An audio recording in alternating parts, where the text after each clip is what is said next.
پیارے اسلامی بھائیوں، آج کی ویڈیو میں ہم ایک ایسی دعا کے بارے میں بتائیں گے جو حضرت خضر علیہ السلام اور حضرت الیاس علیہ السلام کی بتائی ہوئی دعا ہے کہ جو شخص اس دعا کو پڑھ لے تو انشاءاللہ وہ شخص آگ میں جلنے، پانی میں ڈوبنے اور چوری سے محفوظ رہے گا۔ اس لیے ویڈیو کو دیکھنے اور سننے والے اس دعا کو ضرور یاد کر لیں۔ تو چلیے بلا تاخیر ہم دعا کے بارے میں بتاتے ہیں۔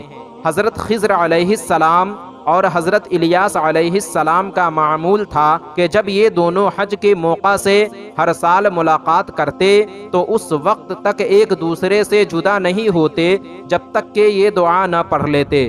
جو شخص اس دعا کو صبح کے وقت 3 مرتبہ پڑھ لے تو پڑھنے والا آگ میں جلنے، پانی میں ڈوبنے اور چوری سے محفوظ رہے گا انشاءاللہ۔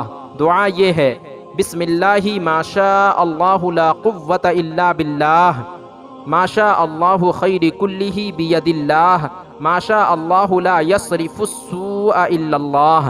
تو ناظرین، آج کی ویڈیو میں بس اتنا ہی۔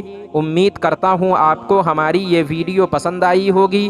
ویڈیو پسند آنے کی صورت میں ویڈیو کو لائک اور شیئر کریں، اور ابھی تک چینل کو سبسکرائب نہیں کیا تو ضرور کریں۔ پھر انشاءاللہ ہماری ملاقات ایک اور نئی ویڈیو کے ساتھ ہوگی۔ جب تک کے لیے اللہ